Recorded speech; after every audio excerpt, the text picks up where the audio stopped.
Welcome to the Give for Grouse podcast, dedicated to giving the ruffed grouse a voice by promoting sound wildlife management, advocating for forest health, and championing all things conservation. Now let's get to the show with Cody Altizer and Eric Long. Welcome back to the Give for Grouse podcast. Today is an exciting day for me because I am sitting to the left of renowned Virginia whitetail deer hunter Eric Long. And that's when you cue the yeah. I'm a seasoned vet of Virginia. Eric Long is coming off of a successful whitetail deer hunt, harvesting a doe in the double digits of age class. Yes. Yeah, I looked the beast in the eye. The beast looked me in the eye, and decisions had to be made. We're coming off of a pretty sweet, pretty fun deer hunting weekend. Eric came down to Virginia for a little doe management off of our property. My brother got the party started the first afternoon shooting a doe. Nice old doe. Yeah. She was an old one too. Healthy. Did a little data collection, a little fetus collection, which I always enjoy. One fawn in hers, and it was a good harvest. It was a good decision, yeah. Oh, it's just a blast. He shot her. You and I, we all three recovered her. Yeah. The next morning, we went out again. You and I went together and started off slow. I was nervous. I'm always nervous. I'm happy to go and not see deer myself. But my dad and my brother always ask, where should I go? And, of course, you coming down, you go wherever I tell you. Right. But I'm nervous because, I'm happy to not see deer myself. I don't care, but I don't want to put somebody in a spot and not see any deer. So anyway, and you and I didn't see any deer the first afternoon. We spooked a bunch on the way in, as per usual. So pressure was mounting. We went to a spot where we usually see deer. Hell, we ought to. We were at the bottom of a 13-acre clear cut. But Water even still, the whole 9 yards. Yeah. It's a mid-morning spot, so I was like, clock's ticking. Oh, yeah. But anyway, about mid-morning, 9 o'clock, one after another started filtering through, and you shot a big old doe. That old girl was, a couple of those teeth were coming out. 10 plus. Yeah. Yeah, 10 plus. Think about that, 10 plus years old. What that doe in Virginia has seen in its life. Bears, bobcats, coyotes, fox. Yeah. Adversity, the Altizers. Truly. It's really cool. Of the Altizers. I mean, does when you age a deer, and you can't age her accurately off the jawbone. Just say 10. She was born in 2015, let's just say. And you just think back of what I was like 10 years ago, what I was doing, the places I've been since, how the property's changed, like you said, what she's seen, the fire, the saws, the smoke, It's super cool. Yeah. I mean, you and I talked about it. When you start shooting does, and off of our property, we got to shoot several. And one thing for me is I never want to get to a point where a doe becomes just a number and it takes away from the significance of it. But we got to shoot a lot, and you kind of got to separate that emotion from it and not get too attached to the hunt or the animal and say this is wildlife management, this is part of it. But then to add significance to it, especially does, and you age them and you think back, you don't have history with a doe like you do bucks or whatever, but you just think, like you said, back to what everything that deer has seen. How many times have I seen her from the stand? How many times has she seen me? How many fawns has she had? How many... You could have harvested some of her fawns. Yeah. We've shot a number of bucks over the last few years. None of them are as old as she was. Did we harvest any of, just little things like that. It's just, is it here or there? For me, it's more than that, but it's just fun to sit and think and wonder. Yeah, it's funny because Cody and I privately, and a little bit publicly, but mostly privately, just this, the love of deer hunting for me personally has just gone down. I still have passion to go out and pursue a whitetail deer. But with that being said, I figured out some of the reasons why the passion, the love for harvesting whitetail deer has kind of gone by the wayside, but this weekend it was like the days of yore. The deer camp. Remember back, some of us, Gen X, maybe a tad bit of millennial, but prior to that, my generation, a little bit older, we had the deer camps. We had the getting together and meeting when there's 20, 30 guys and you didn't know half of them, get ready to do a deer drive back in the day. That's how you hunted deer. Yeah. And it was a camaraderie and all this stuff, and it was all the action, the planning, and it was all this stuff. And, that's a big part of the heritage, the legacy, the story of a lot of deer and stuff like that. But, hunting by yourself and then climbing in a box, with a buddy heater and, sometimes hunting over a feeder. It's like, why? Why you don't like doing it anymore? Yeah. But it was. Cody said he was a little nervous. You could tell. You could tell it was spewing out of him like, I want Eric to see deer. I want my brother to see deer. I want this all to go well. And it's like I kept on trying to reassure him because we did get to sit in a double buddy stand the day, the other day when I shot mine. And I was just like, this is what was missing. This is what's missing. It says sitting in a box. Yeah, you're hunting, but you're not hunting. You're not seeing everything that's going around in the creation and stuff, It's just like, man, this is fun again. Yeah. And then people, just because you harvested it, you're not always going to be the one. Everybody's quick to jump in and help, whether it's gut or drag or whatever. It was a team effort, team win, if you will, and we got some crucial data. Mine was probably 10 plus years old. It's past my pay grade of knowing how old it is, and I had 2 fawns. Yeah. So that's some data that we're going to be, especially Cody on Rockin Chair Ridge is going to be doing a lot of harvest management. We were talking about that yesterday. What we're going to see, the increase of weights, we're going to increases of a lot of things, It's going to be exciting stuff. But yeah, it was a great time. Appreciated it. It is. It was a lot of fun. It is what deer hunting should be. Shooting deer and having a good time doing it and making memories and taking pictures and learned a lot. Learned a lot. That's what it's all about. We won't tell those stories. But making memories, and that's a segue into this week's episode of our podcast. And my question for you to get the episode started is circling back to the old king of spring and upland birds, Ruffed Grouse. What is your most meaningful experience or memory with Ruffed Grouse? I tell you what, I thought that was going to be a hard question when you asked me that a little bit before we started pushing record. And it's an easy question. And I'm going to try my best not to be long-winded because I don't want to bore people midway through it. So I'm trying to remember how many years ago it was. Probably 7 years ago. I was on a piece of property where this one grouse that I have that has a drum and log that, a lot of the pictures and stuff that we use comes from, and video and what have you. But I remember turkey hunting on this piece of property in the spring. And I was working a bird, and he was hammering, and then somebody got in the middle of a trespass, got in the middle, and shot that bird. The devil was on one side, and Jesus was on the other. I wanted to go down there and just tear some butt up, but I chose the Jesus side, just get up and leave. Yeah. So that was the grace of God, because I got up, walked on a part of the property that I've never been on, and was just walking and calling, and the hunting was pretty much over. And I remember stopping, and I heard a pump jack.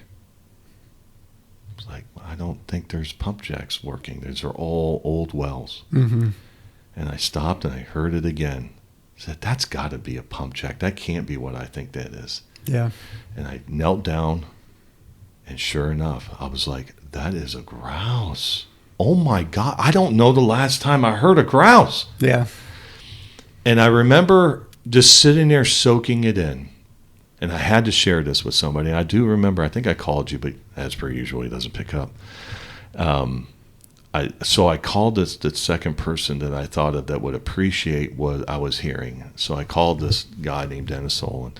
And we talked on the phone. I said, Dennis, I wish you could hear what I'm hearing. And he's like, what's that? And I said, I'm listening to a ruffed grouse, probably the last grouse in this region of part of Ohio that exists, which that's not the case. But at the moment, living through the moment, I was like, I am listening to a dodo right now. And I have the privilege to sit here. So I got off the phone and I sat there for the longest time, not being impatient with it.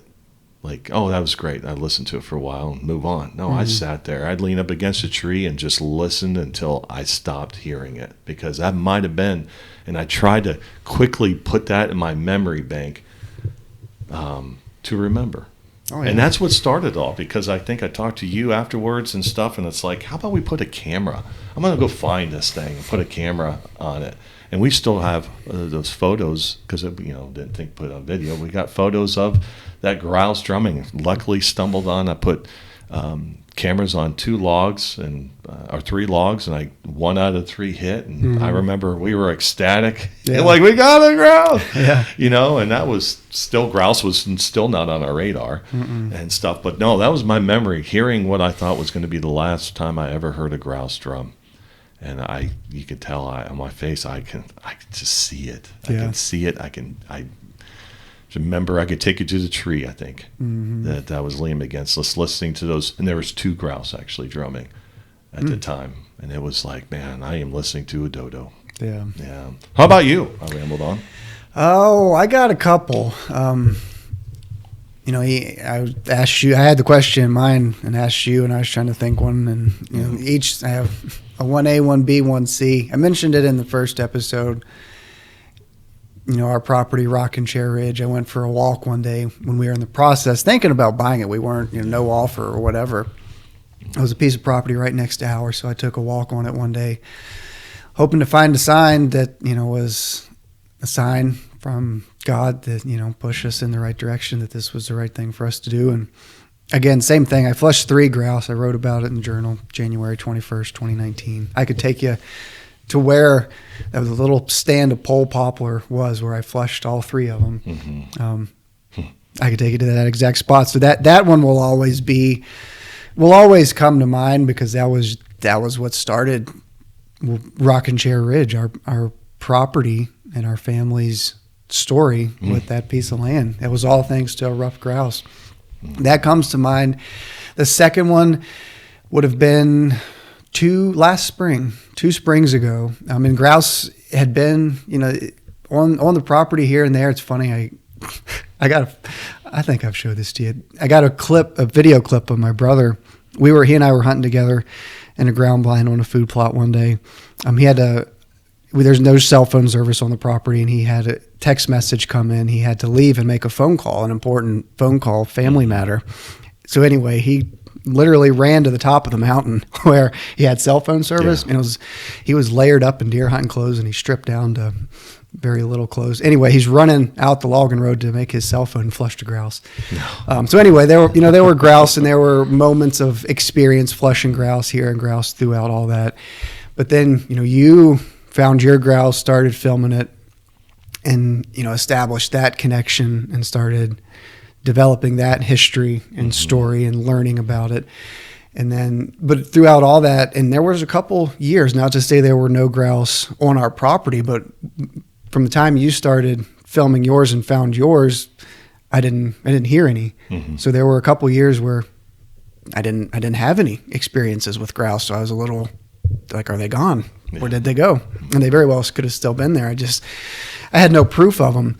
So anyway, another very important memory for me was 2 springs ago, spring of 2024, found 2 grouse, filmed them all spring, best I could. Honestly, I didn't film them all spring. I tried, but they were there drumming all spring. But there was, on top of the mountain on our property, there's this scene that I tried to capture with the grouse on a drumming log on top of the mountain. Sun comes up behind them.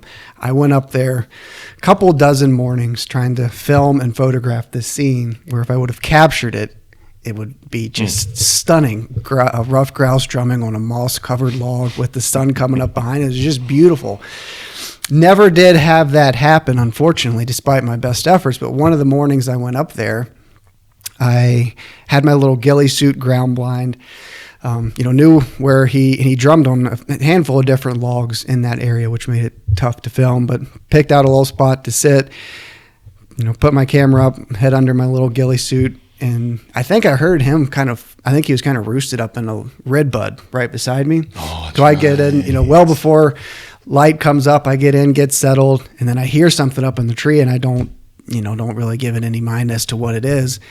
He kind of, flies down. Anyway, I was sitting up against a log. It wasn't one of his drumming logs, but I was sitting up against a log at the base of a cherry tree. He flew down and then hopped up on the same log that I was sitting on. So I got to sit on the same log as a ruffed grouse on my own property.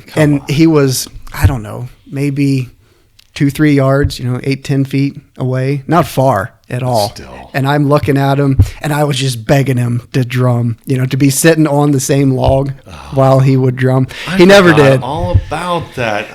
Now that I've had time to digest that, I don't like you for that. He never did drum, but that moment is not lost on me. As I got to sit on the same log as a male ruffed grouse on a spring morning.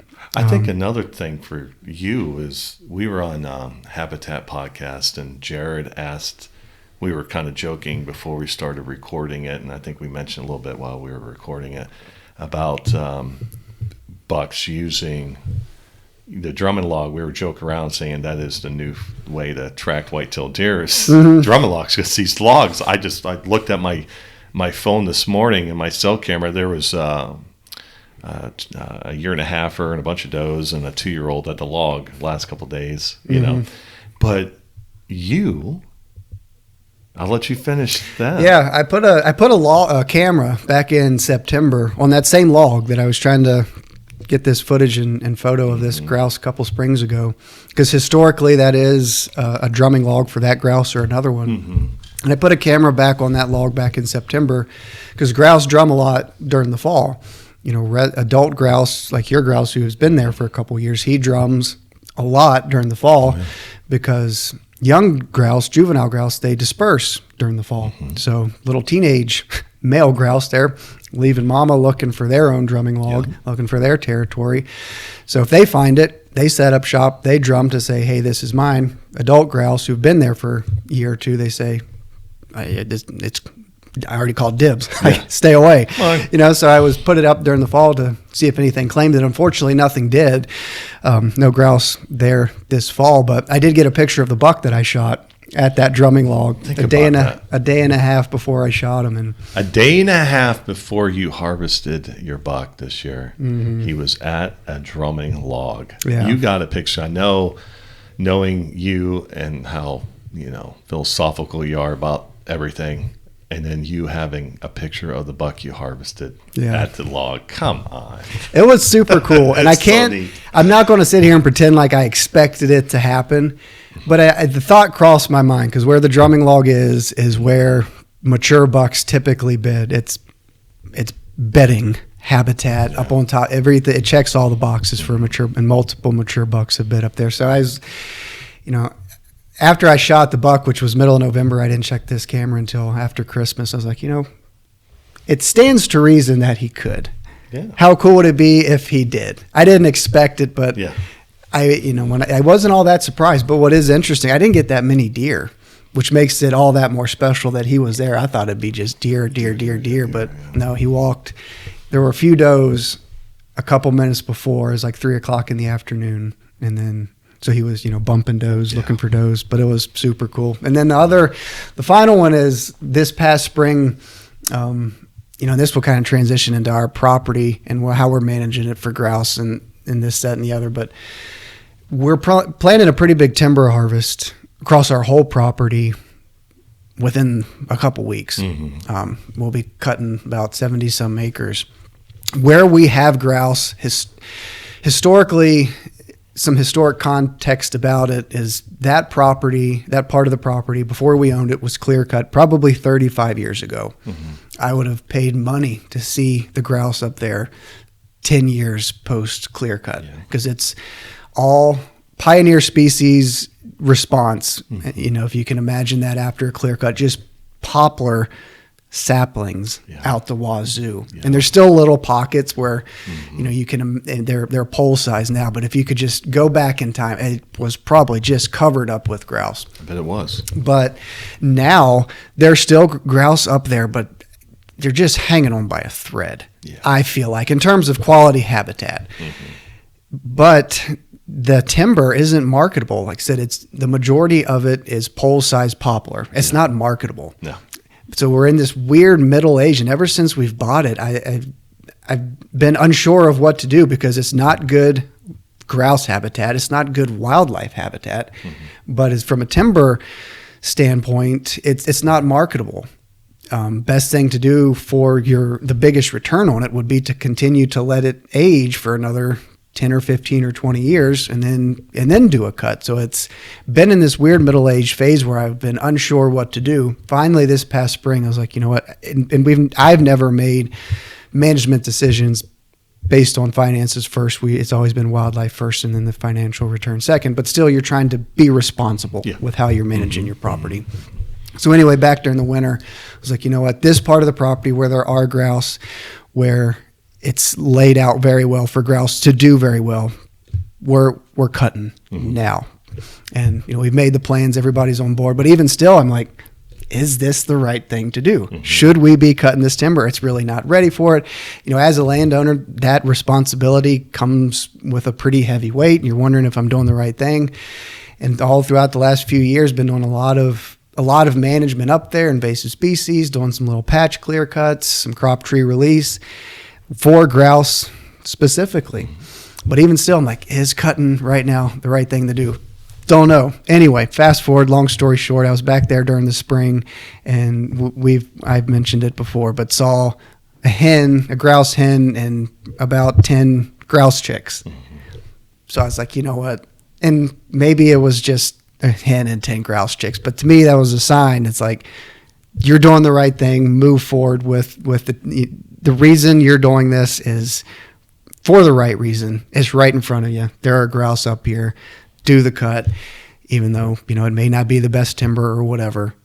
Put the habitat on the ground for these birds. So seeing those chicks it was a pretty, it was a spiritual sign because I was at a season of my life with this land and all the responsibility that goes along with it. Should I be doing this? And then while I'm in that tug of war, there's some 10 grouse chicks right in front of me. I was like, all right, sign, seal, delivered. Send the logger in. Yeah. So that was pretty meaningful. Yeah. I'd love to hear other people's stories on Yeah. that too. Yeah. So if you watch this comment, love to hear what you guys have to say because, something specific like that, other than I'm sure everybody could go right back to the same tree or sitting on a bucket or whatever with mom, dad, grandpa, whatever, your first harvest, first kill of a white-tailed deer. Yeah. But your first experience with a grouse, it's a little bit more specific. Maybe I'm dramatizing a little bit. But, yeah, it's like, the bird hunting aspect of it, I haven't had that hardcore memory with my dog because, we do go grouse hunting. But we haven't had that. I'm not ashamed to say we haven't killed a bird over my dog yet. Yeah. I've shot grouse, but it flushed because he was doing X, Y, and Z, and I was like, well, there's a grouse. So I'm gonna shoot at it. But I know, him, he honored another dog on a grouse, which I remember you couldn't peel my smile off my face, But I know when I went sharp-tail hunting and prairie chicken hunting in South Dakota this year, he pointed on 2 birds and shot them, and it's like, again, that memory is etched in stone. But when we finally get that opportunity to get on a bird and him pointing and like a rock star, and I know I already got chills. I know this is going to be great. Yeah. It's going to be awesome. But yeah, I can't wait. I would love to hear what other people say about it as well. Because everything's different, man. Yeah, situations. For sure. Yeah, our stories were not even related to hunting. No. And we're the minority, so a lot of bird hunters, upland hunters, that your most meaningful experience may be with you and your dog, or the first grouse you shot, or grouse camp, or the Northwoods. All these different experiences, and that's part of what we are trying to do is get you to establish an emotional connection. You know, like we were talking about with the deer at the beginning. It's, you know, deer hunters do it so easily and naturally with a buck, a target buck or whatever. And as a result, it becomes very meaningful when you shoot it. You know, trail camera pictures, sheds, history, the mount, everything that goes along with it. Do the same with grouse, whether you're a grouse hunter or having grouse on your property. You know, my most meaningful experiences are just that, just sharing the woods, sharing a log with one, or seeing the chicks, or flushing one on a walk. So, you know, be intentional. And you can do that with any species, deer, grouse, turkeys. Be intentional, be mindful of when you're out and about. Don't diminish, like we were talking about with shooting does. Don't diminish it as just a doe, or I got to shoot, you know, a certain number of deer. That deer becomes just a number. Same with grouse. If you flush a grouse, you don't sensationalize it, make it anything bigger than what it needs to be. You know, sometimes a grouse is just a grouse, but acknowledge that it's pretty special. Yeah, you know. It's funny. I remember hearing this a while back. I remember hearing an old man talk about a grouse, and I mentioned grouse. He goes, "I hate them bleeping things." Yeah. And I said, "What? How can you hate a grouse?" You know, let me tell you. I was walking to my stand during gun season, and he didn't have necessarily a hillbilly accent, but I'm going to give him one. You should give him one. Because it tells the story better. So there I was. Naked as a jaybird. No, he said, I was walking to my stand, or his bucket. I think it was his bucket. I was walking to my bucket, and it was in the afternoon, and that damn grouse, it flushed, scared the hell out of me. I fell down, and gun went in the mud. I had to clean my gun, and I was alive. Yeah. You know what though? How many years after that happened, he still has a memory about a grouse. He hates them, but he doesn't hate them. But it's funny. I hate them damn thing. Yep. Oh yeah. Yeah, it's a funny story. That is funny. It is funny. But no, you and I've rambled enough.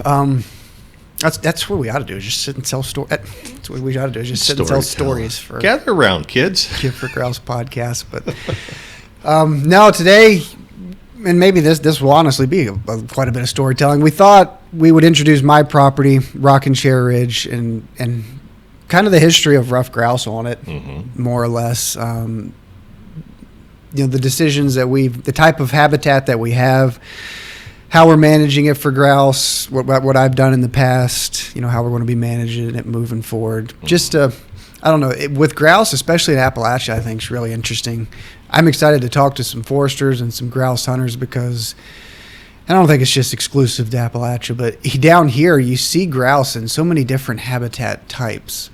I think when you up north, it's pretty black and white as to what grouse habitat is. Down here, you know, where I have them, you know, I mentioned it a couple episodes ago. It's a mixed mesophytic forest, a pretty high quality site, pretty high quality soils.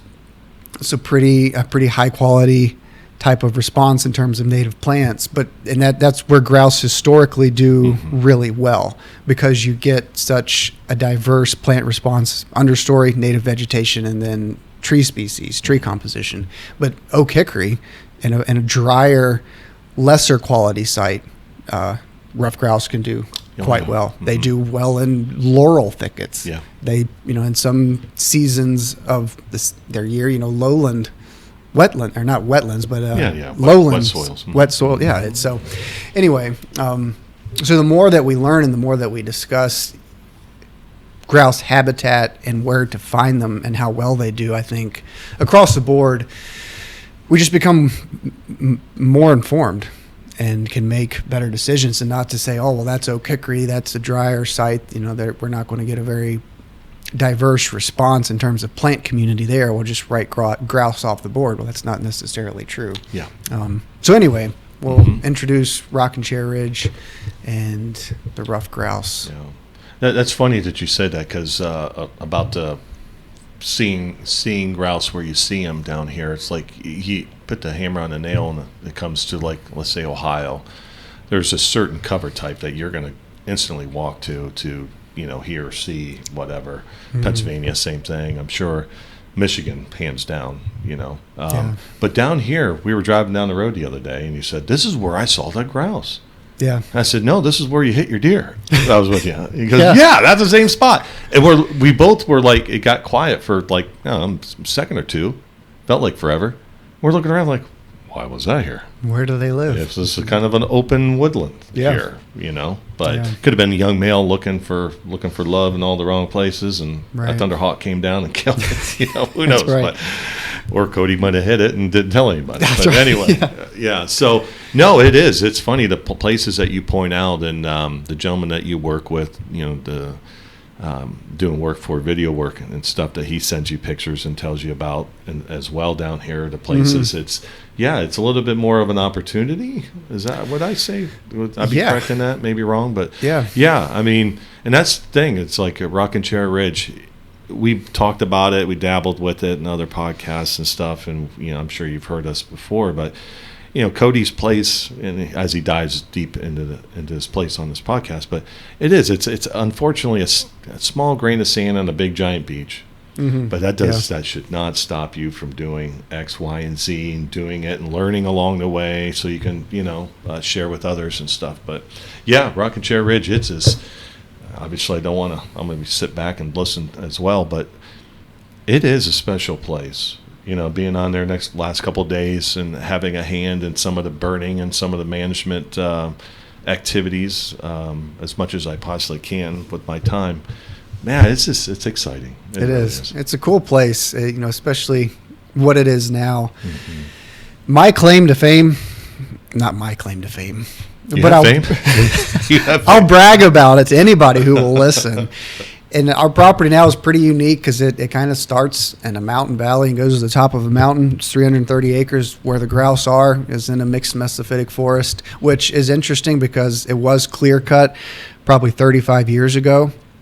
Some big pop. I don't think it was a mixed mesophytic at the time. I think through mesification, it has become a mixed mesophytic forest because at the time, my dad remembers, big giant poplar. Mm-hmm. I can imagine. But right next door, there's some big red oaks, some big white oaks, some big pines. So I think it probably was a mixed, maybe not an oak hickory, but it wasn't mixed mesophytic at the time. They clear cut it because there wasn't any follow-up management, i.e. fire. Through mesification, those pioneer species, the poplar, dominated the stand. Mm-hmm. Great for grouse, maybe not great for a diversity of forest, but whatever. Anyway, getting sidetracked. That's where the grouse live, up on top of the mountain in the mixed mesophytic forest. But down in the lowlands, we've had quail. So anyway, my claim to fame, like I said, I'll brag to anybody who will listen. In the year 2024, we heard wild quail. Mm-hmm. It's when I had the most grouse drumming and saw a woodcock. And a whippoorwill. Whippoorwill. That's funny to me. I will never be annoyed by a whippoorwill. A lot of people are, but I'll step outside in May, June on a summer night, and you'll hear 8 or 9 of them. And you are always surprised by that because up where you're at, there aren't as many. I'll hear one a year, and it's only for just a couple minutes. Mm-hmm. But every year, ever since I've been filming that grouse, I hear one every year. And it's for a short period of time, and then you'll never hear it again. But we were doing some filming, and we found the whippoorwill nest. Whippoorwill nest. Yeah, that was so. That's huge. That was really cool. Yeah. She was. Yeah, you and I were doing some filming and flushed her off the nest. You flush whippoorwill? Sure. Today we are. We did. Today we did. That day we did. The beast looked into my eye. We disturbed the female representation of the species off of her breeding area. Yeah. No, we kicked the poor little thing off her nest, and she did kind of a distraction display. She acted like she was killed hurt. Her. Yeah, and then found that it was 2 little, big as my thumbnail, maybe 2 itty bitty little eggs right on top of the leaf litter on the forest floor. She was kind of underneath a deerberry native shrub. Super cool. Yeah. And I've never. Cody grabbed the egg and shook it. Says, "I don't think there's anything in here." Put it back. I don't know if I've ever seen a whippoorwill. Nighthawks and whippoorwills look so similar. Yeah, if you were to put them, a different type of bird, man. Not to get sidetracked completely, but they look a lot alike. Are they a pretty bird? They're not. They're not. Neither one of them like are. God God did them no favors. God put all of the beauty of a whippoorwill in its song, not in its physical appearance. But no, it's our property. And we should be proud of it because we do a lot of work on it, and the wildlife have responded to it. Woodcock, quail, grouse, whippoorwills. I get annoyed with how many turkeys eat my food plot seed during spring and fall. Got more deer than we know what to do with. But the management we've done for grouse ever since I was a little kid, and I think there've always been grouse up there. Again, if you can imagine a 10-year-old clear cut. And the years since then, it's what you want for ruffed grouse. Starting off with that early successional, like we talked about, and then young forest for 10 or 15, maybe 20 years at the top. It's aging out of that very quickly now, which is why we're going to do some cutting, some commercial logging to reset that clock. But we've cut, we've burned, we've sprayed, and the wildlife have responded accordingly. But again, I can talk till I'm blue in the face about all of it. To keep it centric to ruffed grouse, I can't take so much credit for them because we inherited some of most of them. But you and I talk about this a lot. The first grouse I saw up there was in 19. I hope people understand what I'm trying to communicate. You hope they're new ones every year. Yeah. And, on the other side and that is meaning that there's a stable seed population. They're successfully nesting and brooding and recruiting new members into the population. You never want it to see one and then stop and then they be gone forever. So there are grouse up there.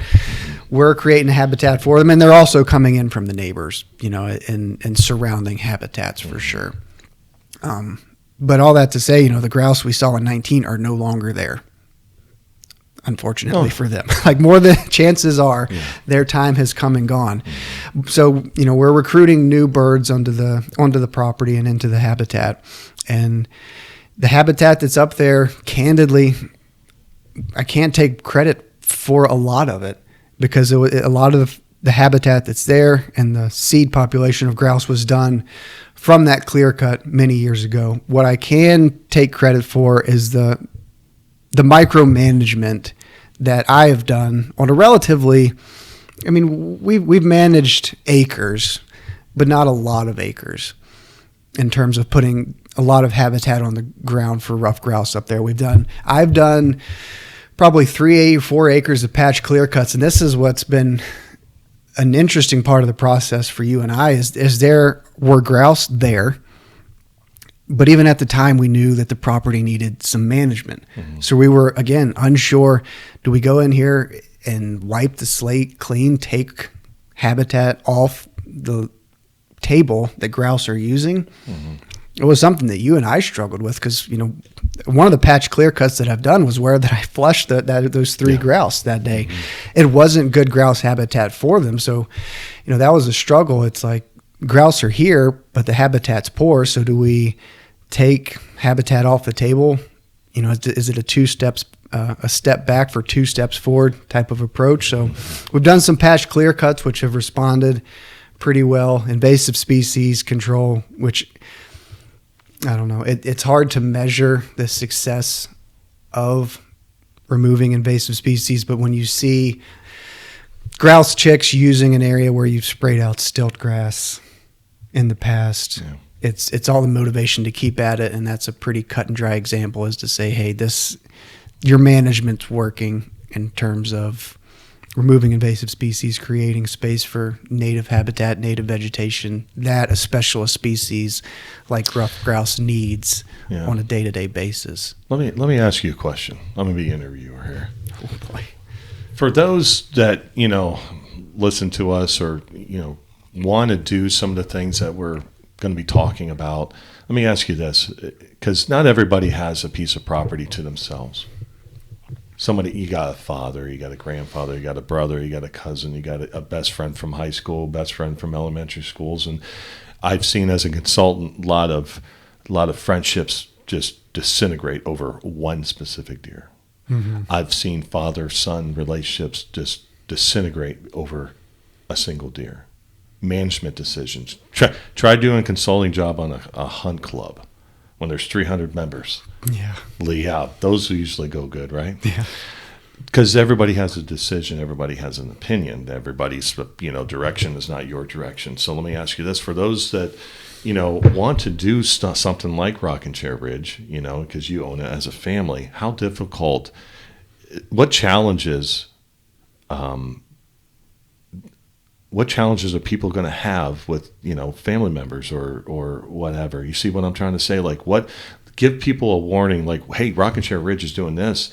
We're going to do a lot of stuff, but there's hands involved other than Cody Altiser's hands. There's different opinions. I mean, what are people going to expect? Like, how did you talk to your dad and your brother, the other investors, your family, into that, the burning decisions and all that stuff? Yeah, that's a great question. And it's interesting too, because we've been fortunate over time to, where the grouse are, it's part of Rockin Chair Ridge. We call it that part of the property. We call it the Rock. That was the first part of Rockin Chair Ridge 6 years ago. So at the time, for the first 2 or 3 or 4 years, that's all we had. So I really babied the whole thing because, if you were to talk to a grouse biologist or a forester and say, hey, and it's 70 acres, and I want to do something today for ruffed grouse, what would you recommend I do? They would say to clear cut the whole thing, more or less. But that was our whole property, and we're trying to use it for deer hunting and other recreational enjoyment, and that would not be wise for us as a family to do at the time. So the first few years I really babied it and didn't do a whole lot, even if the best prescription for it was to clear cut it. We don't have a place to deer hunt. The timber isn't really that marketable. It's not my property exclusively. So that financial return, other people may want to wait for a couple more years instead of just going in there and ripping it all out. So we've been fortunate to, over time, we've accumulated, my dad's added to it 2 or 3 pieces here and there to take what started as 40 acres. Now we're up to 330. So that gives us some flexibility in what we can do with that. We can be more creative. We can be more aggressive in creating habitat up there. A challenge would be let's assume that we don't have that flexibility. You have because most people don't. Because most people don't. But they own a piece of property. They broke the bank. It was their goal. They bought a piece of property, but they had to go in with somebody and trying to convince them. Yeah, that's a great question. The challenge would be in our situation it was getting my dad on board with cutting less than ideal timber, because it's pole, poplar, beautiful, straight trees that if you could imagine, most of them are 16 to 18 inches. Some are bigger, but imagine the quality of timber, and those poplar, they grow fast. So it don't take that much, another 15, 20 years. Yeah. There's a lot of coin still standing that could come off that mountain if we just waited. Oh yeah. Let me tell you a quick story. I remember Cody and I were filming some Way of Life, back in the Deer Hunter Project days. It was so long ago, right? We were filming and your dad swung by on a mule, or I forget when he come up, and we were cutting poplar down, getting some sunlight to the forest floor, blah, blah, blah. And we're filming and he goes, that would have been a good tree. Yeah. That would have been a good tree. Yep. Yeah, in 30 years. But comments like that, though. Yeah, and that wasn't lost on him, and he wasn't wrong. And no. Candidly, if there weren't grouse up there, that's what I would do with the property, is just let it age. I'd still, do some micromanagement here and there, but just let it age a little bit more, and you get the biggest return on your management if you're more patient. And sometimes that is the right thing to do, but given how important grouse are to me, I was willing to sacrifice a few dollars for some habitat and the good of the species. But communicating that to friends and family, it's tricky, and oftentimes you got to find a balance. Each side has to sacrifice and compromise. For me, and if you're in my position and want to wildlife is most important or grouse is most important and financial return is secondary. Just do your best to communicate to the other members of your property. This is a pretty selfless thing that we're trying to do. This is a species that needs habitat, that needs support.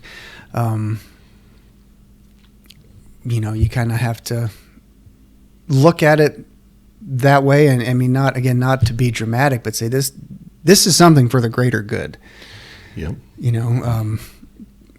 Not to be dramatic, but this is a species that, numbers are declining. Mm-hmm. So in us doing this work now, we give, and again, like you said, a property is a grain of sand on the beach, but a property here, there, and everywhere, every little bit adds up and makes a difference. But on the other side of the coin, you can take pride in doing that and saying, hey, we're doing this habitat management work for grouse because they need it, and hang your hat on that, because a lot of people don't. They would let it wait and age, and in the process, the habitat would degrade, and a lot of people don't care about that. So you can hang your hat and take pride and say, hey, we're setting selfish goals or financial goals or all that stuff aside for the greater good of wildlife.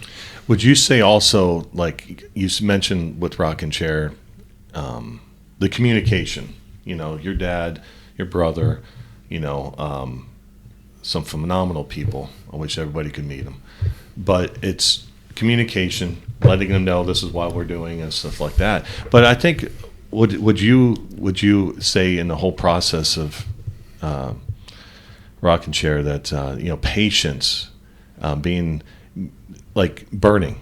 Like I remember the first time we started burning at Rockin Chair, it was like, I know if I was your father and here comes some guy from Ohio with drip torches and stuff and like, we're going to burn. And I would be like, Cody Altizer, what in the hell did you get us into? Mm-hmm. This ain't safe. This is horrible. Smokey Bear's not going to be happy. I mean, the whole thing, we're going to burn the countryside. Yeah. I'm going to get ridiculed at the little gas station mart and everything else, So it's just like, and so would you say the patience and hopefully the proof in the pudding comes, and then being thick-skinned in the sense of, and I'm not saying your dad did this or anything, but I can, dealing with consulting and dealing with people, if you're the spear, the point of the spear, taking those little comments, I'm not saying your dad did this, but just knowing, I'm saying it in general as a blanket, the little comments and just letting those bounce off of you, not getting frustrated, not getting personal. Don't attack that person because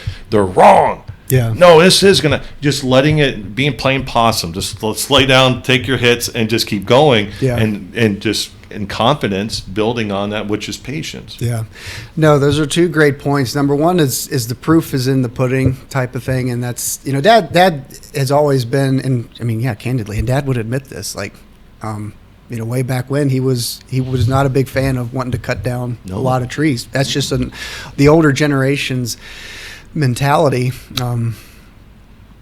So when we first started and we were doing little patch clear cuts, he would ask me that. He's like, you sure you don't want to wait? You sure you don't want to wait and let these trees get bigger? But I was like, no. But anyway, having taken him up there a year or two after and seeing, and it doesn't have to be grouse. I try to drive that home for my brother. That's what I've been trying to get you to say. For my brother and my dad, trying to get them to hear a grouse, see a grouse. I'm showing them pictures, trail camera pictures, trying to get them to make that connection. But it doesn't have to be. But all the deer sign, that's where, the woodcock I mentioned, Dad, and I saw the woodcock up there spraying multiflora rose one spring. All the deer sign is just stupid.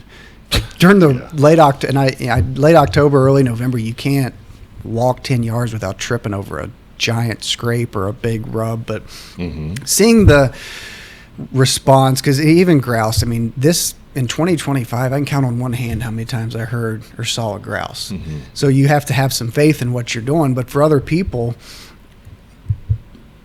seeing is believing. Yeah. They might not see a grouse, and they might need a little bit further reassurance. Mm-hmm. So that deer sign, the thicker, all that thick cover, just the plant response and seeing how wildlife pointing that out to them. Exactly. Pointing and saying, hey, we may not see a grouse here today, or they may not be here anymore, but look at what was here before, just a biological desert of monoculture pole poplar trees that were 14 inches. I mean, you could fly a drone through it, no problem. Yeah. And then look at all this now, different, and you know, all these different wildflowers. Listen to the birds. You know, we always talk about, you know, how you manage your property, different metrics, eyes, your senses. Your senses. You know, listen to close your eyes and listen during the summer to all the life, the birds and the bees. Mm-hmm. You know, all the different wildflowers as they flower throughout the spring and summer, all that different color.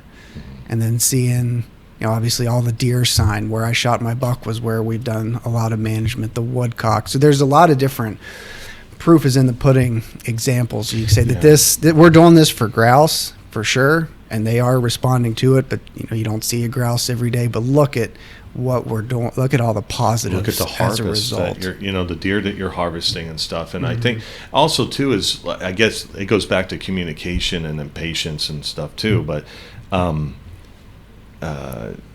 growth, the more you get those people involved, so that they feel like they're involved. Yeah. Like I know, I still remember your father, the burning the first time. He was a wreck, which made me a wreck because I was worried about him more than I was worried about the burn at one point. Yeah. But now he loves us. Oh, yeah. He loves burning. Yeah. And it's funny the growth for how many years we've been doing this at Rockin Chair.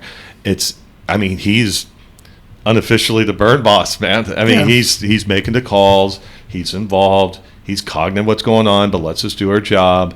And we went from these little tiny burns. Now he's like, let's light it, man. Yeah. And stuff. And last year, last burn season was we tripped over some stones and sticks in the sense of we did have some mishaps that, luckily, and somebody that wasn't prepared for that. Thank God that didn't happen the first time we burnt. Yeah. Now he didn't look at it, or anybody, and wouldn't have looked at it like, well, we're shutting it all down. Nope. Yeah. Damn you for convincing me to do this. Yeah. No, it was a mishap. We grew from it, where we know what to do, because it does happen when you do burns. But yeah, it's the growth. Yeah. I think when you get people involved in whether, the topic is Ruffed Grouse, because it is a little bit of different management, but same thing, but, bigger scale. Look at Rockin Chair, and I want you talk a little bit more about it, how it went from, okay, here's this property. Hey, there's another piece of property come up, and it's like everything started tying together. And then teaching him or teaching people like, hey, we can do X project. Let's have this forester come in. You talk to him and get there, because I can say it, Eric Long can say it, Cody Altizer can say it. We can say the same exact thing he or she forester is going to say. When they hear it, your partner, your business partner, your family member hears it from somebody else sometimes, it goes off a little. Oh, yeah, well, yeah. Yeah. I've been seeing, you're over there going, oh, my God, I've been saying that for years. Yeah. Damn you. Yeah, right? Yeah. Yeah, that's a really good point. And again, I don't want people to think like I'm ganging up on my dad. But, no, that's not what this is about. And again, at all. Dad, if he were sitting here and if he were honest, he was hesitant about burning before we burned. He was hesitant about us cutting trees, without a logger before we really started doing that. But, over the last 5 or 6 years, he's on board with all of it. And 2 examples. Number one is the quail that we heard. And that's tied directly. They call them the firebird for a reason. If you don't burn, you're not going to have quail. You want to manage for bobwhite quail. You want to manage for ruffed grouse, you need a chainsaw and cutting trees. If you want to manage for bobwhite quail, you need a drip torch and fire. End of episode, the end. But there was that 13-acre clear cut where you and I were hunting. We've burned that whole thing, and that's where we heard the quail. So 5 years ago, Dad was apprehensive about burning, didn't want to do it, scared of it, whatever the case may be. Over the last couple of years, as you've mentioned, he's gotten more confident, more comfortable. He's always loved it, but he's 100% on board with all of it. And, throughout all of that, lo and behold, we have wild quail. And this, we heard the quail, didn't hear him in 25, heard him in 24.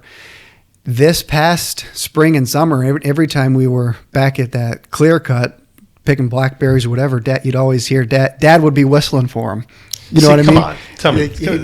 Yeah. He'd be Yeah, trying to get him to yeah. sing back. Yeah. That's that proof. 5 years ago, Dad, you hand him a drip torch and he'd with a fire extinguisher. Oh, yeah. He'd be afraid to touch it. Now, knowing that all the work that we did helped a species in need, he's ready to burn some more and is whistling for quail, trying to get him to whistle back. It's so funny, not to interrupt your thought, as I usually do. When we first heard him, we talked about it before. We were sitting inside Cody's house, his mom and dad's house, eating some sandwiches. And we heard it, long story short. We were like two guys out there, just won the high school football game our senior year. We're going to the playoffs. We're jumping up and down, high-fiving, like, can't be. And I remember telling your parents, you told your parents, they're like, oh, we've been here. Is that what that is? We've been hearing that for weeks. Yeah. It was so funny. We're like, well, way to pop a bubble. Yeah, like, why didn't you say something? Yeah. I didn't know what it was. Mm-hmm. That was so funny. Oh, that is. Yeah, I remember thinking that back during the summer. I forget, I think me, Mom, and Dad were picking blackberries out of that clear cut, and we pulled up on the side-by-side and turned it off, got off and listened, and Dad was whistling, and I remember thinking, like, that's a pretty cool, full circle moment. To think of where everything was 5 years ago, reference all that, and then fast forward 5 years ago 5 years from then, after all the fire, and then we got wild quail out there whistling, and then Dad, it just, like you said, it gets him on board. And grouse again are just so darn tough. If you don't hear them drumming, you don't even know if you got them unless you happen to flush one. And a lot of times I think you can walk right by them and they don't, you never see them. So, but I remember getting home. First thing I did when I got home, when I saw those chicks, was call you, told you. And that was this past spring. And I told you I had good news and bad news. It's like the bad news is, because up until then, hearing wild quail on our property was like my biggest accomplishment for Rockin Chair Ridge. It was like bad news. The quail got bumped down to number 2 because I saw some grouse chicks. Then I went upstairs, told Mom and Dad, and he asked where I saw them. I was like, it's up in that upper corner where we've done some patch clear cuts and done spraying a lot of stilt grass. And you could just, and again, he didn't get to see them, but you could just see the look on his face, how happy he was to know that all that work had paid off. Because have you ever seen grouse chicks? I have never seen grouse chicks in my profession. I count myself very lucky to have even seen them, period, much less on my own property, much less exactly where I've done a lot of management. And Dad, so Dad was 100% aware of that. Like, damn, that's where Cody's busted his tail. And then all of a sudden there's little baby birds fluttering around. Like, that was pretty cool. So you gotta do the work for sure. And like you mentioned, I sometimes, like, I just ignored him or ignored outside noise. Be like, that would go back to like take those comments, those things, about let them bounce off of you and stuff. You gotta have thick skin, like you said, and don't take things personal. And not to deny any, but I know in my heart of hearts that what I was doing was the right thing for wildlife. Emotion aside, again, not to be self-righteous or whatever, but you kind of like, I believe in what we're doing, and I believe that I'm right. Not to say that you're wrong, but for what we're trying to accomplish, I'm kind of going to let you say your piece, but I'm going to kind of do it anyway. You got to be that way. No, so it goes back to kind of the original question a little bit ago is, okay, so you're hearing it from me, hearing it from you, that's the projects on Rockin Chair.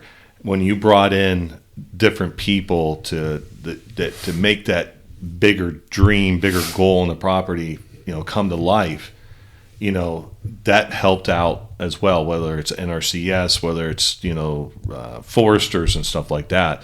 Bringing in different people to give advice that they don't know. Yeah. Not necessarily like me. He knows me, and he's, he'll smile and but why am I getting everybody a hillbilly voice? You've been in Virginia for I've been in Virginia 48 hours. Too long here. No, it's just that's funny. But anyway, doing that for those people that are wanting to do that, having somebody else come in, helped Rockin Chair see the bigger and then grow. Yeah. Grow necessarily, obviously in property size. All ties are land grab. I always pick on them about, but no, it's just like bigger projects those things that Cody Altizer dreams about are coming to fruition. Look, that's another big word. Look at that, write that down. But it's coming. It's happening because of the cooperation from the other members. I'm speaking like for other people, your family members, your friends from high school, your business partner, the property, letting them see those bigger pictures and stuff, and always be and reassuring them along the way. Correct, the uncomfortable feeling of wildlife management, Dad, Jim, your family member, it's gonna suck. I feel it too when that salt starts coming and those log trucks start leaving. You're like, I can't. I need to walk away. Yeah. Right? Yeah. So. Good timing, good timing, Cody. I'm going to answer that, but first I'm going to drink a cup of coffee. That was funny. Awkward pause and go.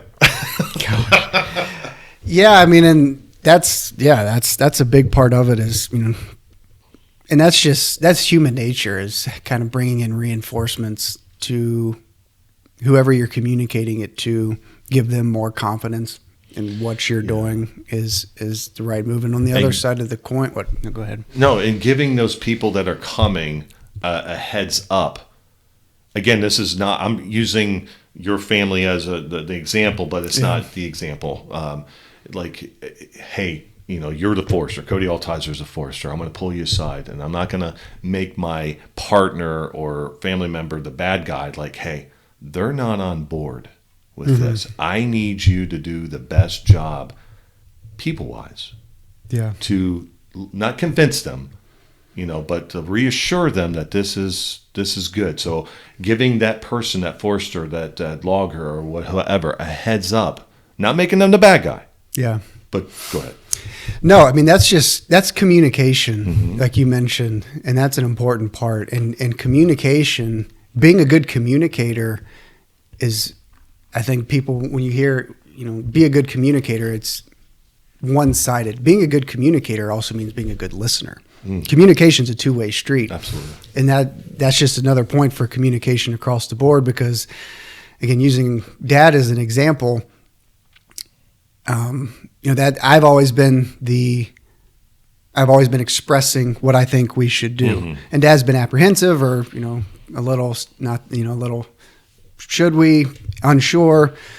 And then he started to build up confidence. But on the other side of the coin, it's being a good listener. He has listened, and he's had an open mind.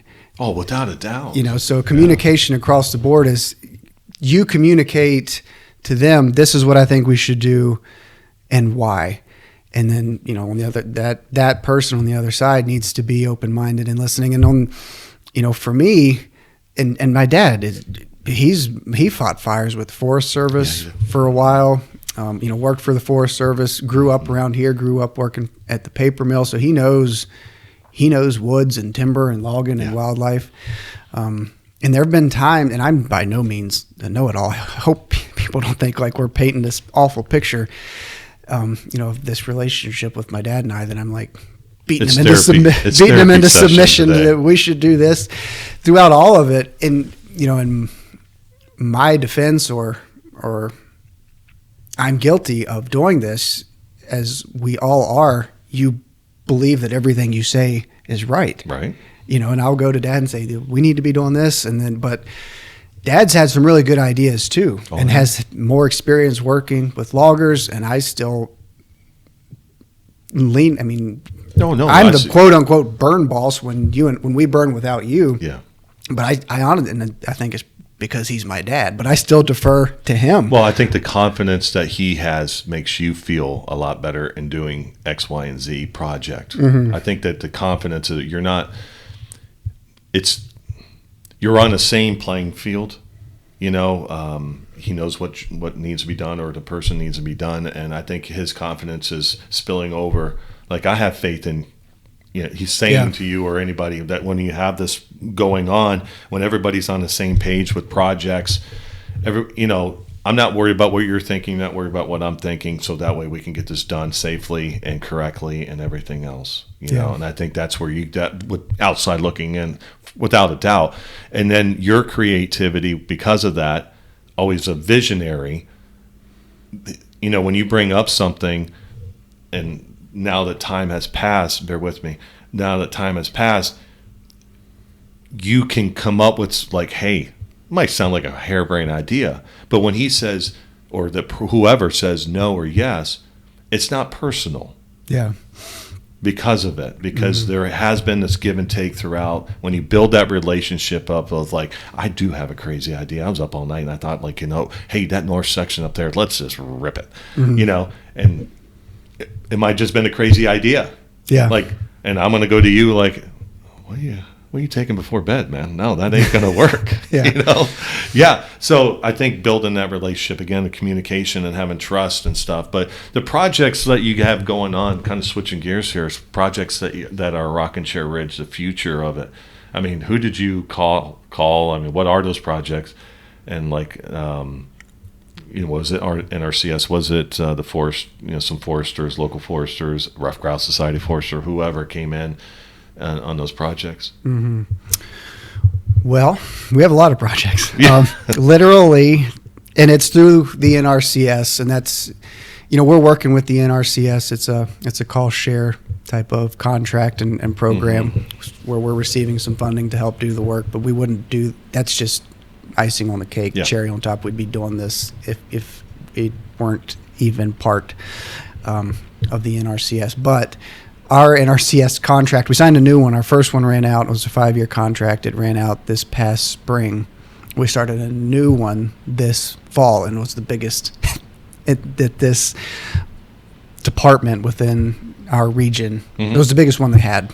So we have like 100 pages of a lot of maps and burns and numbers and this and that. But mentioned it earlier, the biggest part and how we influence the most acreage is through commercial logging. That's going to be the biggest part of what we're going to be doing moving forward. Again, we'd be doing it without the NRCS. Under the NRCS umbrella, it'll be a shelter wood type of harvest. But we're not actually doing a shelter wood. To actually do a shelter wood by the book, it's kind of a 2-step harvest that doesn't get done a lot because loggers don't want to go back twice and landowners don't want to wait to get 2 separate payment, 2 separate checks more or less. But it'll be it'll be a pretty heavy thinning. What we're going to do across the most of the acreage that we're cutting will probably be 50 plus acres of a very heavy thinning, where the remaining maybe down to, it'll be a quail.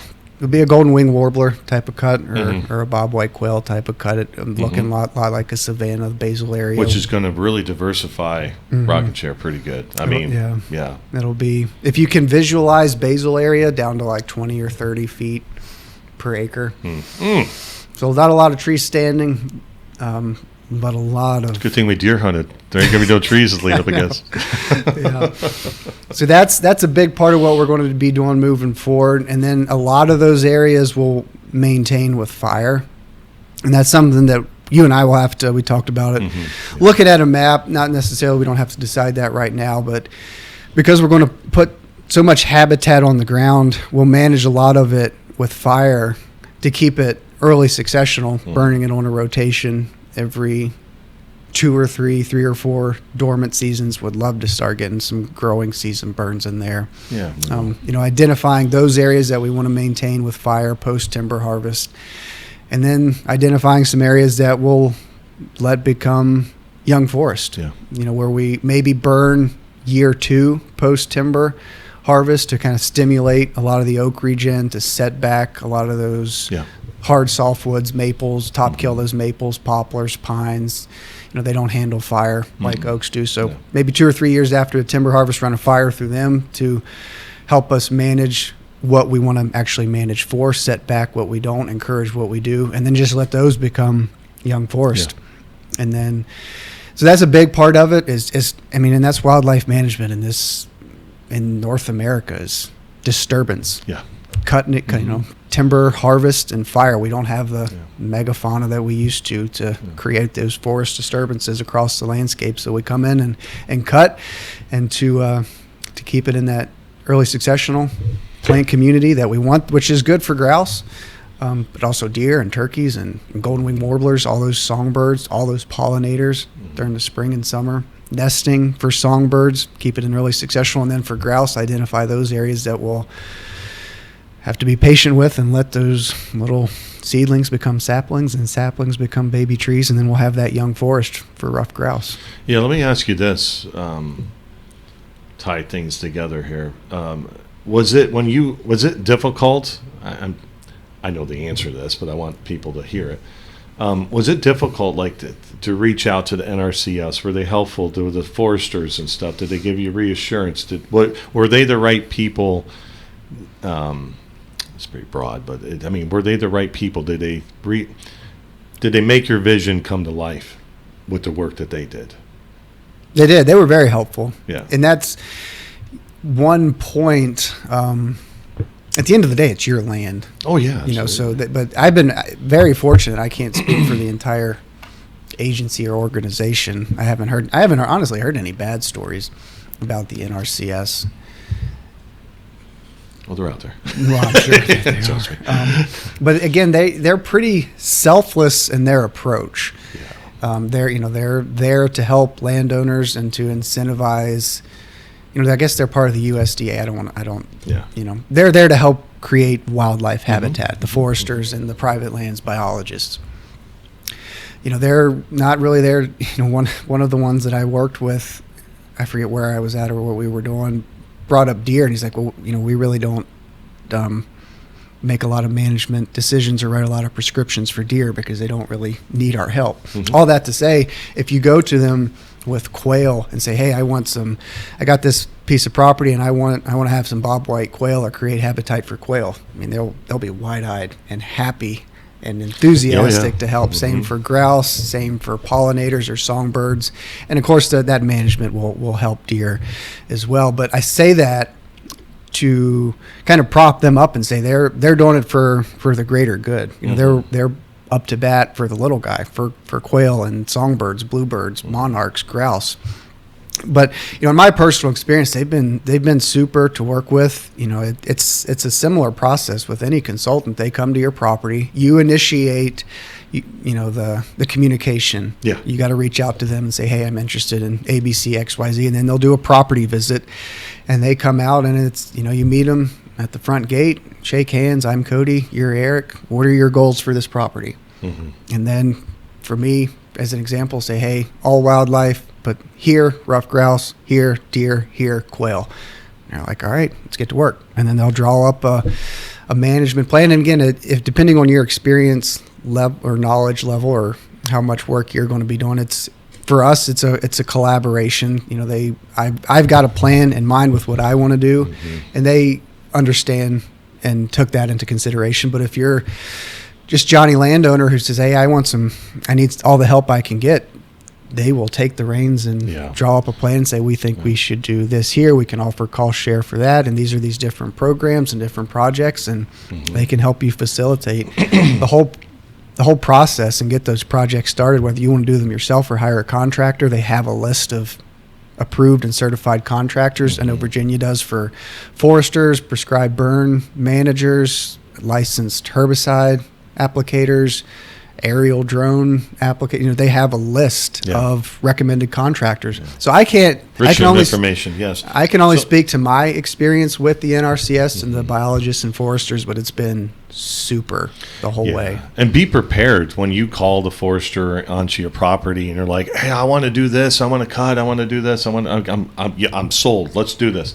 And we mentioned it a couple other times, but I want to bring it back up.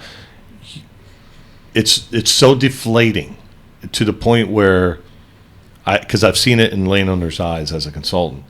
They have this vision, and you're the bad guy because it's like, sir, it's not ready. Mm-hmm. What do you mean it's not ready? Jim's next door, his property is just like mine, and they went in there and cut. Yeah, but Jim, that's not it. Yeah. So be prepared to sometimes hear bad news in the sense of We can't do that. Or NRCS comes like, hey, we want to build a wetland, right? Deerfield. Yeah. Hey, we want to build a wetland. And she goes, no. Yeah. And it's like, no, you didn't hear me. I want to build a wetland. So then it goes, okay, if the answer is no, how do we get there? How do we get to yes? Like, what do I need to do to get to yes? Yeah. So asking the forester, it's like, do not take that no as personal or deflating. No is not an answer. How do we get to a yes? What do I need to do? And that's where time. I have to do 3 steps back to take that giant leap forward. Notice I said not 2, but 3. Sometimes it's a lot longer than 2, and like, how do we get there? Yeah, it's time. Those are years going by, but you will get that wetland. I'm just using that as an example. But what do I need to do to get that yes? How do we get to, because I can't afford a control structure and stuff. I need your help. How do we get to yes? So those are the questions that you need to ask that. So having those people come in, it's great. It's awesome. It's worked phenomenal for Rockin Chair and other properties that I've been a part of. But be prepared. No isn't an answer, but it's not the answer. Yeah. So. It's invaluable. I mean, you've dealt with it more with clients than I have, but anybody that I meet who owns property, and I'm not a consultant, but anybody, a landowner who hunts or one who's interested in habitat work, I encourage everybody to explore it. And it's not right for everybody. No, it's not. It's a ranking system, and the more land you have and the more work you're going to do, the higher you'll move up the ranking. But I encourage everybody to explore it because it's an invaluable resource. And I hope I don't get in trouble for saying this, but in my situation, they have a pool of funds to pull from, and this year they had trouble allocating all of those resources. And in my situation, again, I'd pay, and I do pay, for the cost of herbicide and fuel and time and energy, but I'd pay them to do the work that I do. The fact that we get, and it's you're not coming out ahead. A lot of time I think you're covering the cost of herbicide, or it's but still it's money in your pocket that you can reinvest. If you do the work yourself, it's additional income. If you do the work yourself, and if not, per project, it covers the vast majority. I think 80 to 90% of what most contractors would quote you for that project. So it's an incredible resource for landowners, and don't for a second think it has to be tied to hunting at all, because it's just property enhancement, honestly. And it's not, honestly, again, I don't want to step too far out of bounds, but I think, some pasture management enhancement. It's not exclusive to just wildlife management. If you own some fallow fields and pasture, they can help you do that. Wetlands, ponds, vernal pools, all kinds of cool stuff. The list is, I've seen the list before, and it's like, you'll pay for that, or you'll help pay for that. You'll help pay for that. You'll fund that. And you're like, why am I know some people that they're not a bank. Okay, so do not misinterpret what Cody and I are saying. Yeah, it's called let me repeat share. that. Call share. They share are not a bank for your recreation. Yeah, exactly. Let me make that perfectly clear. Yep. But the things that people are getting done on their properties is phenomenal at a very good, to a lesser cost to the landowner. And number one, wildlife is benefiting. And I know Rockin Chair Ridge, it's just the beginning of this process, and it's pretty neat to see what we'll have. And let's kind of wrap this up unless you have something more to say. When Cody was in the beginning of this podcast, when he decided that, like, hey, we have grouse on the property, let's do this, he listed, now granted there was little accomplishments, and granted he did have some seed of grouse and some good deer to begin with, but look at when his whole family changed the mentality. As we're going to say this a lot, the deer goggles, the grouse goggles. Yeah. When they switched the set of glasses, he mentioned quail. He mentioned whippoorwill. He mentioned woodcock. He mentioned this. He mentioned that. Look, when I talk to deer managers and strictly deer managers, they might have had whippoorwill, but they don't see them. They might have been heading in the right direction for quail, but just not quite there, and they didn't get to see them. Yeah. All they saw was deer. All they saw was turkey. and look what you missed Mm-hmm. by having the wrong set of glasses on, and the management's really the same. Yeah. Does that make sense? Yeah. Like, look what you missed. Yeah. You'll be able to say, oh, I saw this, I saw that. Cody and I don't, when you air these things, it's always off, but I don't know how to pronounce the owl. Sawit, owl? Mm-hmm. Sawit or sawet? Something. S-A. Whatever how you say it. It's probably something totally different. It's like these two dumbasses. Barn owl. So, it's pronounced barn owl. Oh my God. But anyway, so we saw one of those on this property last night.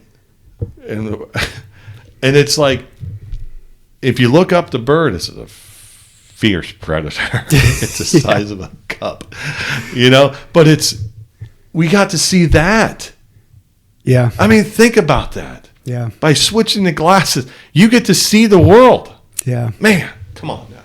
Yeah, when you open your eyes, take the deer goggles off and put on any set of glasses outside of those, you appreciate your property so much more. We did a podcast about it way back when, how you measure your management success. Mm-hmm. And if it's only through those deer goggles killing a big deer, and if you don't do that, then your property's a failure, then mm-hmm. you're missing out on so much. And, it's been a cool journey for me, it's going way, way back when, and then kind of bringing my family along the ride as I've grown, kind of hitching them to the wagon. And as I'm learning, I'm sharing it with them, and they're learning. Mm-hmm. That it's cool to see how we view the property differently. Before it was all deer, big deer, bust, and anymore. My brother can't. I like to hunt in the woods. I like to hunt in the timber sometimes, like mm-hmm. especially during the rut when bucks are moving. I love to watch bucks cruise through the woods, but my brother can't do it. I mean, he can, but he doesn't have the attention span. It's got to be habitat, like clear cut or old field, because you see deer, you see birds, you see turkeys, you hear there's so much going on. Attention. Yeah, so he's aware of that now, and I don't know how many times. And outside of hunting season, back during the summer, we'll drive by a clear cut that we've burned, and he'll make a comment, and he'll say it's, just in passing, it's amazing how many different birds you see when you drive by a clear cut versus when you drive, through closed canopy woodland. Mm-hmm. My mom, she made a comment, and this is one of the comments you just have to ignore. She made a comment back during the spring. We were hauling firewood or something. I cut on our property. We have an excess of poplar, so I cut a lot of poplar down for a lot of different reasons. And she said something. And there's I think a pretty direct correlation between morel mushrooms and poplar. Mm-hmm. Ash and black gum too. But if you find morel mushroom, we do anyway, find morel mushrooms around poplar trees. She said something about, you're going to cut down all the poplar, we're not going to have any mushrooms left. So it's like, all right, in one ear and out the other. But picking blackberries during the summer, it's one of my favorite things to do with my mom. Is to go picking blackberries, and then we make blackberry lemonade, or she makes some cobbler. All that blackberry that we pick is from a clear cut that we've burned. Yeah. And I point out birds to her. That's and there's so many little wins throughout all of it. And for grouse, that's kind of, it's not even the bar, because they come and go. I mean, I went a couple years not knowing if they were there. 2 years ago, I couldn't get them to stop drumming. I almost wish they'd shut up for a little bit, because every raptor around's like keying in on their location. Yeah. But all those, specialist species that we mentioned, or those less charismatic, the bluebirds, the songbirds, the pollinators, the grouse, the quail, and even turkeys, and even not even grouse or turkeys, because I don't care about turkeys, as I've mentioned, but I think turkey poults are super cute. I love turkey poults or grouse chicks. Mm-hmm. Look at the world through their view, through their eyes, and you see, you might just be a big patch of wing stem, and you're like, well, yeah, I could take it or leave it. But to a turkey poult or a grouse chick or to a late season pollinator, like, that's a gold mine. Yeah. And when you look at your property through those goggles, it just unlocks so much. If it's just through deer, you're like, meh. But taking what I know and have experienced in those little wins that you have to look for them. And, they're not always front and center. It's not always as obvious as a grouse drumming. It might be an area, and grouse may or may not be there, but that high stem density young forest, it's checking a lot of boxes for a lot of wildlife, being like, you know what, we created that with the right management. And then communicating that confidently to family, friends, or somebody who may not, or somebody who's unsure if they should be doing some cutting, being like, look at that habitat, look at that environment that we're creating for maybe grouse, hopefully grouse, but dozens of wildlife species. And then you see the value in the work that you're doing, and it becomes a lot easier to communicate to people that it's work worth doing. And it's funny, we started this to tie this all together and wrap up. We started the question about your favorite memory. And it's funny, I mentioned deer camp and all this other stuff, and, those fortunate enough to be a part of that, or, that special memory to a group of people that you get to do on a yearly basis, but it's only that one thing on a yearly basis. When you do management with your family, when you do management with your business partner, or, whatever that you have that piece of property with, you'll find that you're doing more projects on the property together. So it is like deer camp, like burn season. I think if you were to take the burn season away from the Altizers, there would be a hole missing. Oh yeah. Because hearing Mrs. Altizer on the little walkie-talkie just puts a smile on my face. You're going to have a big feed, or you're going to be telling stories and making lies up and just picking on each other about who did what, and and then coming up with ideas to make it better. I mean, I look forward to coming down to Virginia and burning with the Altizers. It's a memory. Again, it's in cutting season. Here pretty soon the chainsaws are going to start. The family gets involved, whether it's actual cutting or the preparation. Your dad getting the saws ready and all this stuff, and your mom making food for us, and you always feed well. And she looks forward to, I'm sure, to the stories and making fun of each other and all this other stuff. So that's another thing. It's a memory. Look at all that stuff that we're doing, for wildlife, but it's memories for us as well. Yeah. Yeah. Yeah. I mean, you guys could do a whole episode about that. The calendar year. And I think about this a lot. I've always said this about the wildlife management lifestyle, which is a blanket statement, but there's always something to enjoy in the present. It's always something to be present with and enjoy in the moment, something to always look forward to in the future, and always something to look back in the past and be thankful for. And, right where we got a week of deer season left, and I'm still going and still into it, but the last thing I want to do in about a week is to check a trail camera and go through hundreds of pictures of does. Yeah. Right now, I'm focused on chainsaws and drip torches.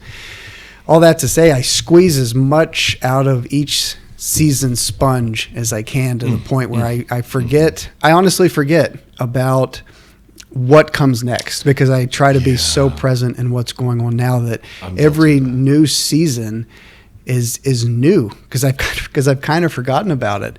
Yeah. And it's gotten to the point where deer season sneaks. Deer is top of the line for me, always has been, always will be, but I get so immersed in winter, especially chainsaw. Then it starts late winter, spring, start thinking about grouse on drumming logs, thinking about burning. Then I get into spraying, and then I'm listening for quail. And then come summer, I'm thinking about, we'll mention quail goggles. Come summer, I'm looking at our habitat through quail goggles. By the end of summer, deer season's right around, and I'm almost kind of bummed that deer season's coming in, because I got to hang up the sprayer, hang up the hatchet and squirt bottle, and there's still some habitat work that I got to do, and I don't really want to don't really want to quit on that yet. But then I kind of get forced into deer season, and that's all I want to do then. So it's the same applies to sharing your property with your family.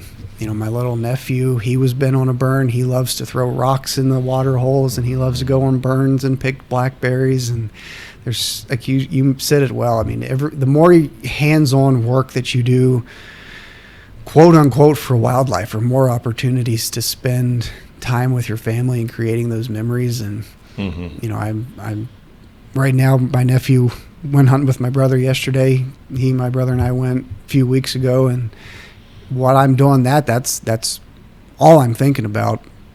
But here shortly, I'll be thinking about the three of us doing the same thing on the burn line. Yeah. And it unlocks so many more opportunities to spend time on your property working for wildlife and spending it with your family. It's funny, you made a comment, and I'm very sad because it saddens me because I'm guilty of that.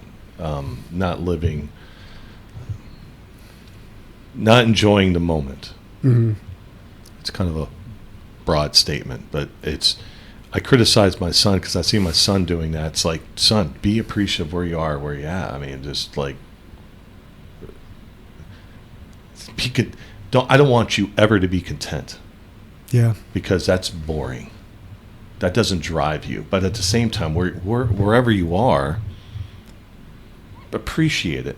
And I loved how you said just squeeze the sponge out, because there's going to become a time in August you're going to be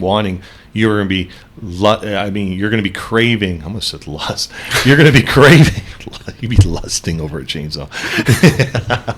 You're going to be craving right now. Yeah. And I just dawned on me because I am so guilty of that, Cody Altizer. Mm-hmm. And that saddens me because of all people, I'm a very good lecturer, but that's because I do not do that. And maybe we were in a tree stand, and I asked you just for conversation, because the pileated woodpeckers were just driving me nuts. Yeah. Like, you got any New Year's resolutions? Mm-hmm. And we always say, I'm going to lose weight. Yeah, I need to, man. Damn you, or damn you. Yeah, because I'm saddens me because I don't. I'm already stressing out about this. I'm stressing out about that. I got to get this done and that's done. I need to slow it down, and enjoy the moments more. Yeah, because there is a time throughout the year you're wanting that, instead of thinking about the other you're thing. Enjoying at the moment. There you go. Everybody does it. I mean, not to sound all high and mighty, but it's. Something you kind of got to work on, but I'm pretty proud of it, and it's all just because of I fall into this natural rhythm of managing for wildlife or living alongside the natural world. It's just I wasn't like didn't have that perspective 5 years ago, much less 10. But as the more I've managed for wildlife and had my eyes open to nature while I'm doing it, the more I've been able to become more present in all of it and acknowledge that, here in about, not quite 3 months, but, in the middle of summer, all I'm going to want to do is sit in the deer stand and first week in November and watch a buck dog a doe. Yeah. So when you're doing that, you soak up as much of it as you can. Squeeze, even when you're burned out, which is about where I'm at on deer. Do it a little bit more. Squeeze out that last little bit of the sponge, because there's going to come a time that you're not going to be able to. I'm very not to be doom and gloom. There's going to come a time when you're not going to be able to. But in the more immediate future, there's going to come a time where you're like, oh man, I wish I could be doing this right now. Yeah. But anyway, that to say, to tie it all together, that journey, all those little things, more or less, I can attribute on Rockin Chair Ridge to Ruffed Grouse. Yeah. It's funny. Cody made a movie, a short film. He was almost done with it. I think you were done with it. Or almost. No, part 2 you were not finished with. Part 1's called Salt of the Earth. And there's a line in there. And it's such a powerful line. I don't know where he got it from or whatever. And it says, don't march to the beat of a different drum. Make your own music. That is absolutely the most powerful statement. We always say that. Well, march to the beat of a different drum. Well, you're still following someone else's lead. Yeah. When it comes to this management stuff, you have to listen to that. Don't march to. You think you're doing something different, and you're not. Yeah. When it comes to what we're discussing here in the future, we've said it in the last couple podcasts, things are great. Great things are coming here soon with Gift for Grouse. Okay? This is your opportunity to do something different for wildlife. This is your opportunity to be your own leader. This is your opportunity to do something for a species that is so desperate need of your attention. March to the beat of a different drum. Yeah. No. Make your own music, people. Yeah. Make your own music. So with that being said, Happy New Year. Happy New Year. Yeah. Let's make some memories together. Let's make some new memories with Ruffed Grouse. Let's make some new memories hunting in general. Let's make some new memories with family, friends, and in the name of conservation. It's going to be a great year. I don't know. We're at the bottom now. It's not, I'm looking up. There ain't no more bottom. No, joking. But no, it's been great. It's been a pleasure working with Cody all this past year and stuff like that, and this new venture of Gift for Grouse. But as my grandpa always used to say, no hurry, no worry, keep moving.